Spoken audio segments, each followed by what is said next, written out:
beautiful people, and welcome to another exciting episode of the Hangout. And yes, today, Tatu as and you guys do know that when it is a Wednesday, it's definitely a date right here on channel 260, which is Magapa TV. And yes, it's a date with the one and only your favorite show, which is the Hangout. And yes, with your favorite host as well, it is Uzinhle Ngeza. I'll be with you guys from this minute until the last minute of 4:30, serving you all the goodness and making sure that you guys are entertained, and also you get to know the people that we'll be having onto the show for today. So, but before we even start the show, I just want to highlight to you guys to please make sure that you engage with us on all our social media platforms. It is at Magapa TV. And yes, just like that, and also be able to read your comments onto today's show. But let us go and start this show. Let's hang out.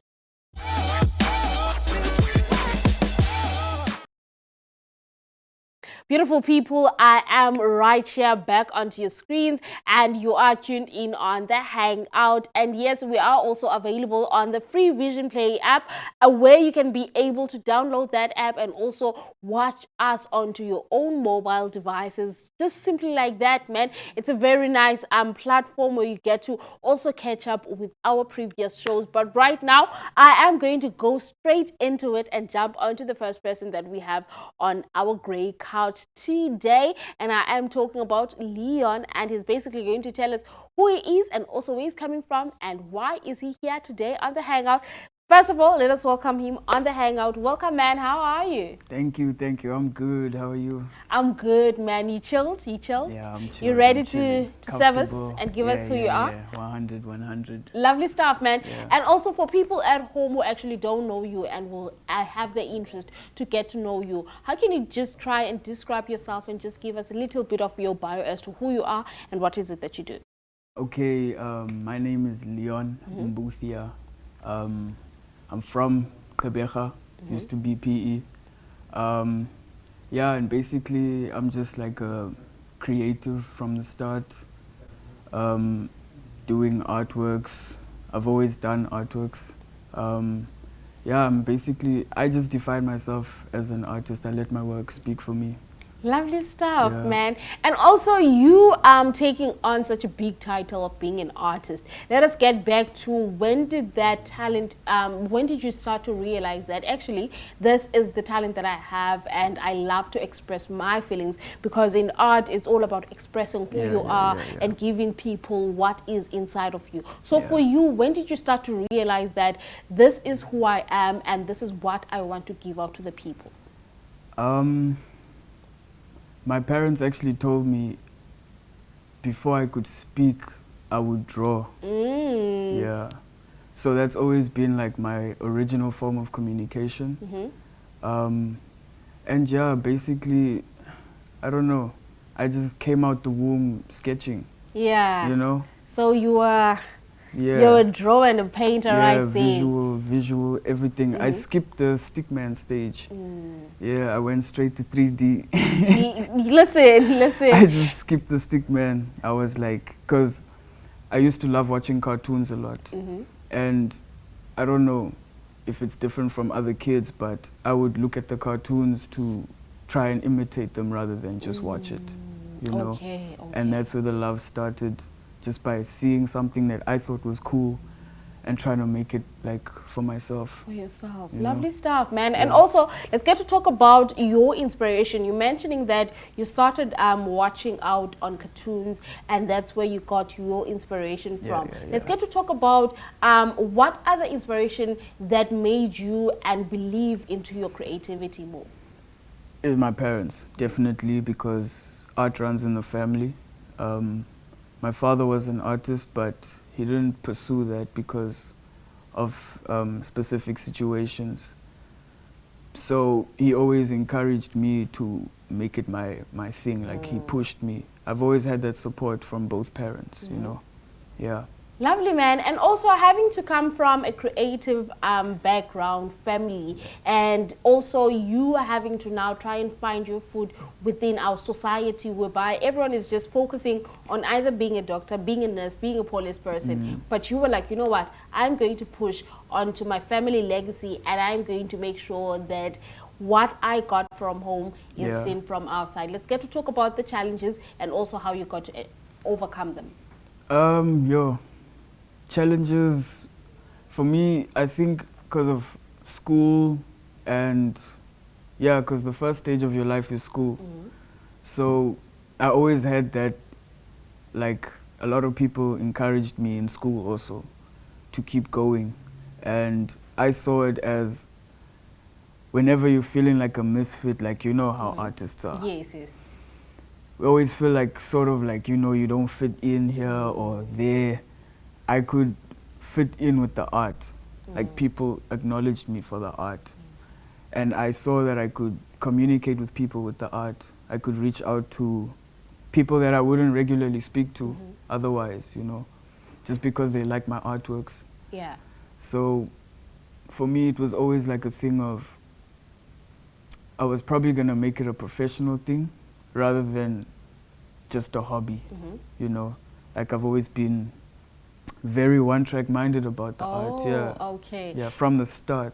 Lovely stuff, man. And also talking about having to have influences that are coming from outside. Yeah. Yes, as much as you have full support within your family, but there is going to be influences that are going to come from outside and they're going to try and make and shift the way that you're thinking and also maybe try and convince you to Yeah. take another route. Let's get to talk about it and you having to remain within the discipline of being an artist instead of like trying to listen or trying to even fit in, because also peer pressure is that one factor that take us to like desert our very own things to try and go and fit in within our peers. I don't know. I guess I just took everything as influence. I'm the type to observe. Like, how do they say, measure twice, cut once? Okay. Yeah, so I always observed the scene like extremely, you know, like in depth before I made a move. So I would always check how people react to this, how people are doing that. If somebody's also into the arts, I would take some inspiration from them, you know, and do my homework on it, meditate on it, and then make it my own. Lovely stuff, Yeah. man. Listen, Leon, I am going to keep you because we're still going to come back and also hear more about your visual art and being an artist journey. I want to hear more because it seems like you're someone who has so much more. And I believe that you guys as well at home have interest into hearing his story. So what we're going to do, Tina, is we're going to take a short, quick ad break and then we'll be right back. So please make sure that you guys definitely do not go anywhere because Tina is on Weya Kwakon.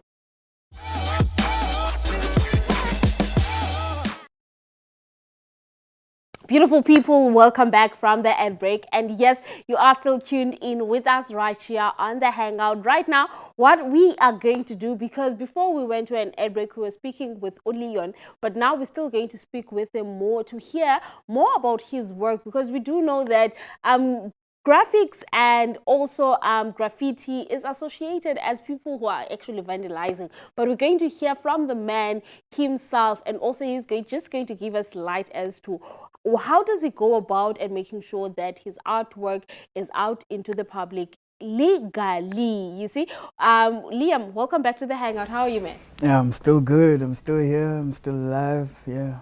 Lovely stuff, man. And also, we mentioned the journey of yours that you actually got this thing from back home. But now I want to come into the journey of you taking what you learned from home and implementing it, and it being your daily bread, because you're not just doing art and visual art just for the sake of it, but it's also an income for you. Let's get to talk about that.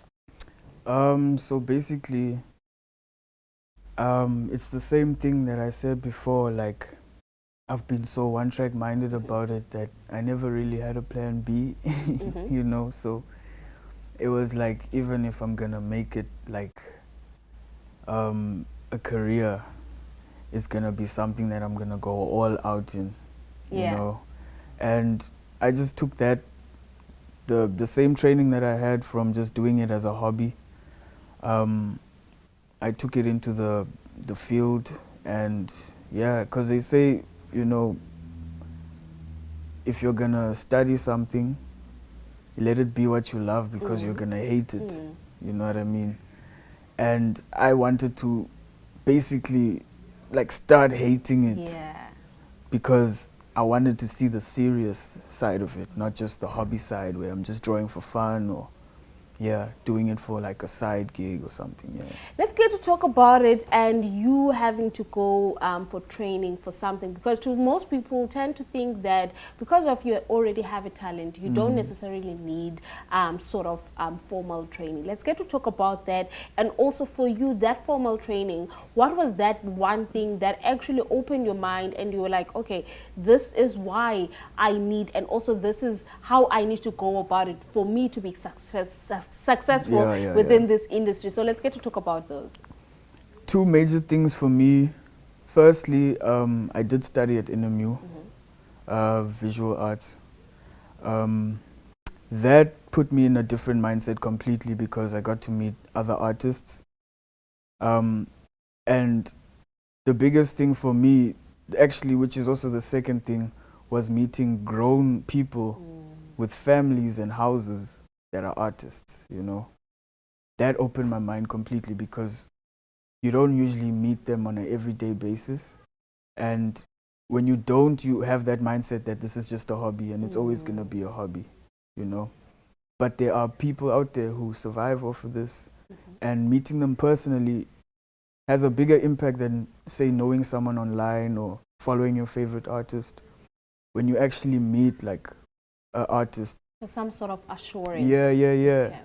So that was the biggest role for me, because that made me feel like, okay, now this is a serious thing. And also going back to studying at NMU, meeting so many different vibes, so many different types of artists, that just completely changed my life. Yeah. Because I come from UTNEC, and there's not a lot of artists out there, like when it comes to being open about it, you know. So coming to PE, moving to PE and studying at NMU, really, it changed a lot for me. Yeah. Lovely stuff, man. And also having to come back to your artworks, because as artists, we have to leave something within our work. Let's get to talk about you, and also how do you make sure that within your art, you have left a piece of you, so that whoever is going to receive it connects with you. How I do it, my personal method is, I don't look for any influence before I do an artwork. I let it be like genuinely and organically me. So, because there's a little bit of like, you may have like a little bit of that thing that you just saw, or like subconsciously you may copy something, you know what I mean? So I tend to isolate myself when I know I'm gonna do some work, or say somebody asks me for something, I will just freestyle it straight off the top. Like, I won't think about it too much. And that's when I know it's organic, like it's coming from the soul. Yeah. Lovely stuff, man. And also, to most people, when it comes to visual art, people tend to overlook it, because there's a thing called AI now, where you just type your idea onto words and then it comes out. Let's get to talk about you, and also as a visual artist yourself, how do you see the AI? Is it taking over the industry? Are you guys trying to fight it out? What's happening there? I feel like AI will never really take over the art industry, because there's that pendulum, you know. Whenever something becomes too exaggerated on one side, people naturally go back to the other side, you know. So all this oversaturation of AI, in my experience, has made people want organic, real human art even more, you know, especially even in their houses. It's becoming more famous for people to want artwork in their houses, you know, where I'm used to just doing art for businesses or whatever. Yeah, so, and also that genuine, like, knowing that no one else can do it like that, will never go away. Go away. You know, it's a signature basically. Lovely stuff, man. I love the fact that you mentioned that people are now more interested into having artworks within their homes. Yeah. Let's get to talk about collaboration and collaborating with your clients. Let's say a client comes to you with certain restrictions whereby they're saying that I want my face, but I need my face to look some sort of an animal or something like that. How do you go about that when someone already comes to you with already set out requirements and restrictions to your artwork? For me, that makes my job easier. You know, tell me exactly what you want and I'll do it. Because there's no brainstorming involved. There's no, I have to now freak out, stress like, oh, what does this guy want? Or have like a bunch of ideas and bring it to you. Yeah. I can just do it one time, you know, according to your instructions. Yeah. Lovely stuff, man. And also, because of we're currently running out of time, you see, time ahead time. But yeah, also for people who actually who would love to have some of your artwork, do you do exhibitions? Do you do some sort of one-on-one sessions whereby you guys are going to brainstorm into a portrait? Yeah. What does the client want? So for people to be able to bring business to you, how can they go about that? They can contact me through my socials, Instagram at Leon L. Boothia, on Facebook, Leon Boothia. They can just hit me up, tell me whatever they need. Sometimes we do pop-up shows. Our recent one was in Utnik. But yeah, we don't have anything planned for now, but pretty soon there will be another one this year. Yeah, definitely there has to be another one. And yeah. Lovely stuff, man.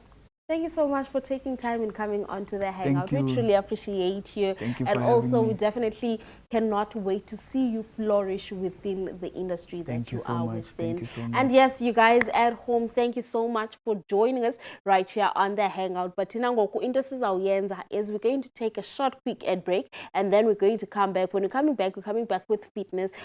It's January, man. It's a new year. We want to be fit. We want to be firm. So please make sure that you guys stay tuned because we're coming back. We're coming back with Pule, and he has something for us. Stay tuned.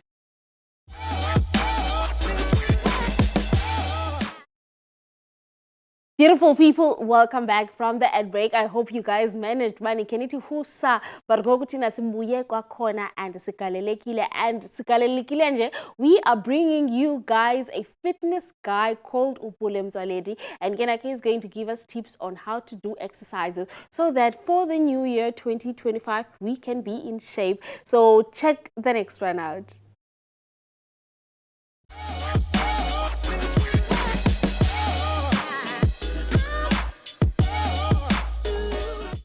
Hello everyone, this is your favorite coach, Pule 24 Feet.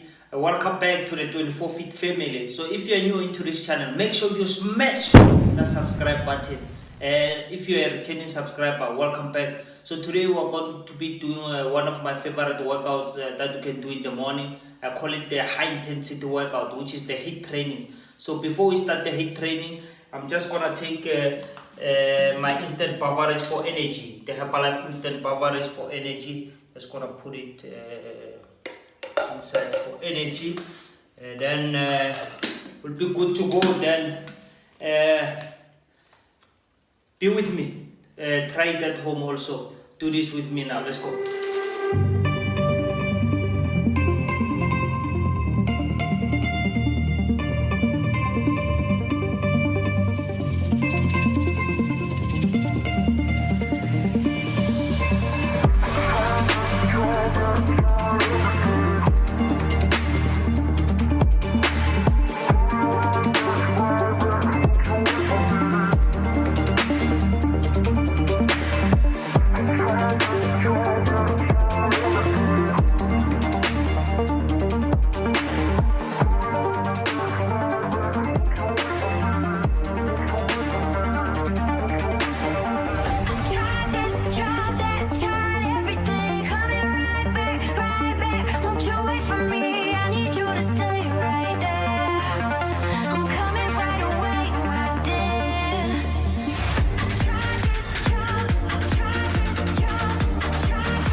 there you have it, guys.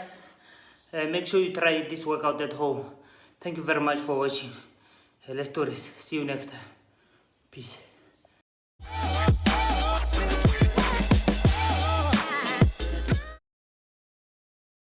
Welcome back, everyone. Welcome back from the ad break. I hope you guys got few tips from Upule, and also you guys do know ba mhlambi six packs zam ndingasifumana njani, mhlambi i-quads zam zingafit kanjani, and we're so much thankful to Upule to giving us that insight. But ngoku into sawenza is we're going to jump straight into the next interview that we have. Unfortunately, he is not on studio, but we do have him on the line, and that is Uteko. And Genake, he runs a business of quad biking. It's called TT Square Bikes, and all they do is to just give the people experience of quad biking. Everyone at home, let us welcome him onto the Hangout. Welcome, Teko. Teko, how are you? I'm good, and how are you? Good, man. Just tell us who you are and also where you from, so that people can get to know you, and also tell us about what is your business. Okay, thank you. First and foremost, I'd love to thank you for the opportunity. Thank you for the privilege to be here. Thank you for having us as TT Squared Rights. My name is Teko Shai. I was born and bred in Bolobedu, Ramaraka village, right here in Limpopo. So what I do is that I started a business which offers quad biking to adults and also the kids. So what we do is that we visit other events such as soccer, birthdays, celebrations, even holiday celebrations, and then offer the kids and also the adults some quad biking experiences. So, but however, we are also venturing into having our own route where like people can also come and then have that exposure and have that experience to ride a quad bike. And then that is at our designated area where we will be having a route. But in a nutshell, what we do is that we offer the quad biking experience to those who may have that eager to know how to ride a quad bike, so they can just come to us, and we also visit them wherever they are, provided they are in our locality. We go to them, and then they get the exposure to have that experience driving a quad bike. So that's what we do in a nutshell. Stuff, man. And as young as you are and coming from the province of Limpopo, you deciding, but this is what I want to give my people. This is the type of experience that I want to give my people. And for your people to be able to also have things that they wish, or for things that they see on TV. Let's get to talk about that, and also what sparked that idea to you. Yeah, so thank you for the question. Such an interesting question, because most people always ask me that what brought the idea. So I think the idea came from the time when I went with my twin brother Shaita Muzo. Shout out to him. We went to Mpumalanga, and then from there we booked a quad biking. So after getting that exposure, that experience, so I just decided, okay, I want to venture into business, but which one? So that first idea was like, maybe let me go into logistics, maybe like delivering food and stuff. And then the other idea was like, oh, okay, let me do some research regarding quad biking. So based on the experience that I got when I was in Pumalanga, I was like, that will be a very interesting venture, provided in my locality, in the rural areas here in Limpopo, they don't have that exposure. It's only people maybe who have their own bikes and stuff, so that other kids who may want to experience that, how to ride a quad bike. You know, with bicycles, they do have bicycles, but quad biking is something new to them. So they just see it on TV, as you mentioned. So that's where the idea came about. So from the experience that I got while I was in Pumalanga, and then having the idea that, oh, how about I bring that to my community, to the local people around here who never got that exposure. So that's what brought about the quad biking. Lovely stuff, man. And also you bring it within your community. Also, what were the measures you had taken, or the measures that include the safety of the people that are actually going to come to you guys and they're going to want to have this experience. What did you make sure that, how did you make sure that their safety is of priority? Wow, thank you for that question. So it's quite an interesting question. Uh, I remember with by normally, I think while I was doing research, I was commented the bike to the motorcycles one, the one with two wheels. So with quad biking, normally, firstly, it doesn't require some license. It doesn't require some license. And then the other thing is that with temp-filled one, so it's better. So, but as a result, we couldn't avoid that point of safety. So what we did is that we do have a safety what's the word we do have safety PPE, like safety apparel that you can wear, so to ensure safety. We do have helmets that our customers to get to wear during into riding the bikes. And the other thing is normally you can't ride our bikes alone. So normally you will find a team. So at the moment we are a team of more than 10 people. So you won't get that opportunity to ride alone. So there will be a team oversight into overseeing everything to make sure that safety is held to, because we don't want that circumstances where a rider gets injured. So, but we do have helmets to ensure safety, and also there are team who will escort you during the driving. And there are those who are really trained, who have done the quad biking before. So normally those ones is easier for them to ride. But normally, if you are a newcomer, we train you how to ride, and then we escort you, and then we provide you the necessary PPE to make sure that you are safe. So we do have helmets. So with regards to safety, so far, so we make sure that we protect our customers, and then they get to ride our bikes safely. Stuff, man. And also you guys are catering the quad biking service to people that are actually in the rural areas and also who are in the township. Let's get to talk about it having to be accessible in terms of, are there fee payments that have to be done, and also how are you guys trying to make sure that you're assisting the economy of the society that you're coming out of? So thank you for the question. Very interesting. Normally, as we started, we were targeting normally the rural areas, like the villages themselves, because remember, with a quad bike, you can ride it on the road. So it's prohibited to ride it on the road. So even if let's say we go to a township, so we will look for a specific location, maybe a playground where like we can be able to ride. Normally in the villages we do have a plenty of gravel roads where we can ride.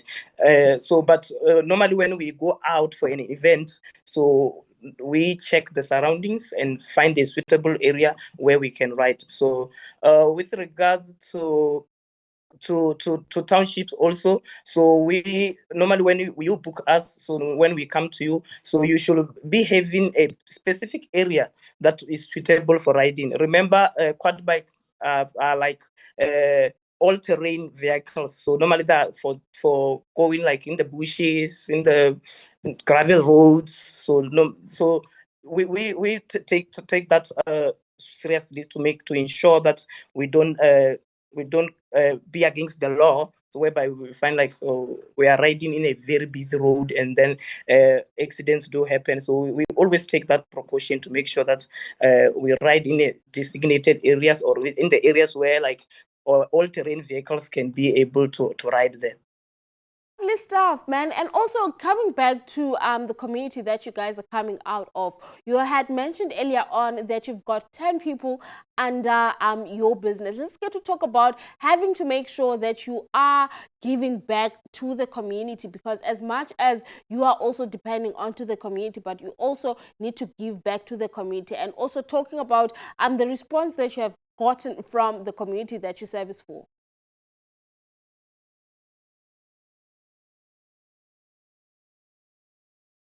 Teko?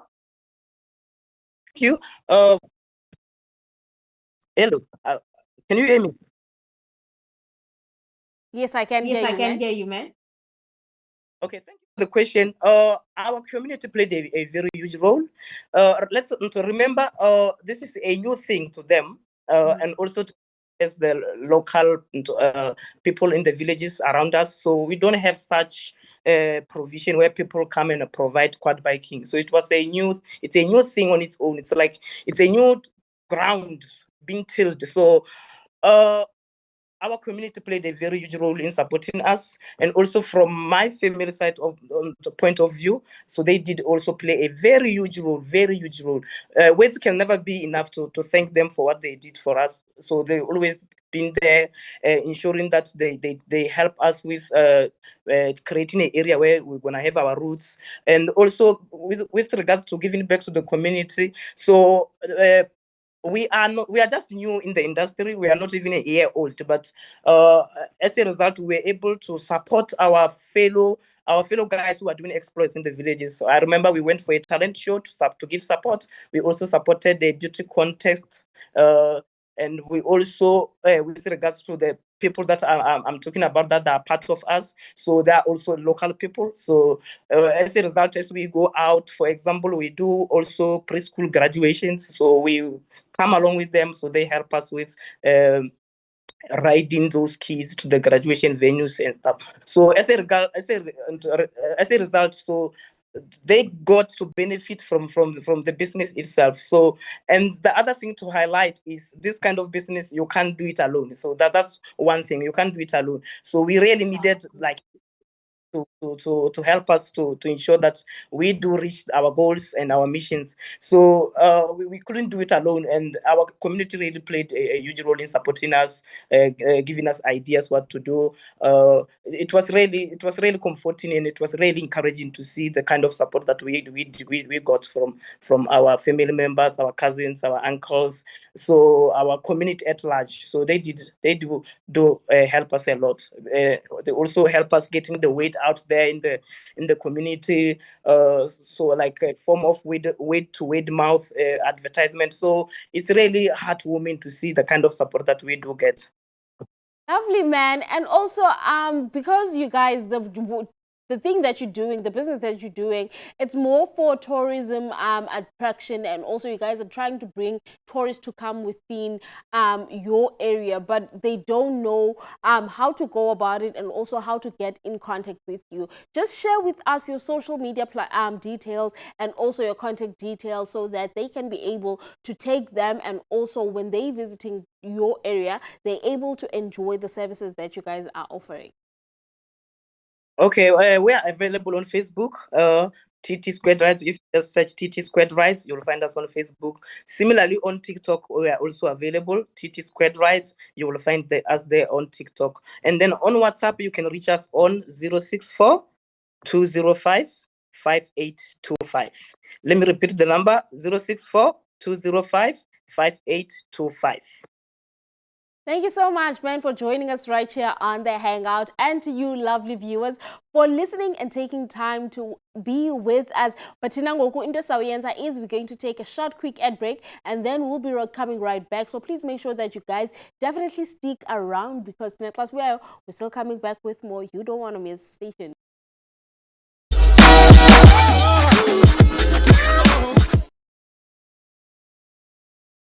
Beautiful people, welcome back from the end break. And yes, ngoko sifikile emaphethelweni whereby you get to basikumbele and also give you guys a gig guide to look out for, and also for things to look out for to do as sort of entertainment. And also we're starting it off with our very first gig, which is the games night. And also it's happening every Tuesday at Boardwalk, and there's going to be different games. I'm talking about your dominoes, I'm going to talk about your 30 seconds, snakes, letters, Ludo, and everything that you need to just so that you guys can get to just play, man, and be nice. And also on the 22nd until the 2nd of March, the Mandela Bay Arts Festival will be happening, and also we're expecting to see different plays and also different scenes and just different things, man, within the Mandela Bay Arts Festival. And also starting it off, we're going to be having the festival for Gompiano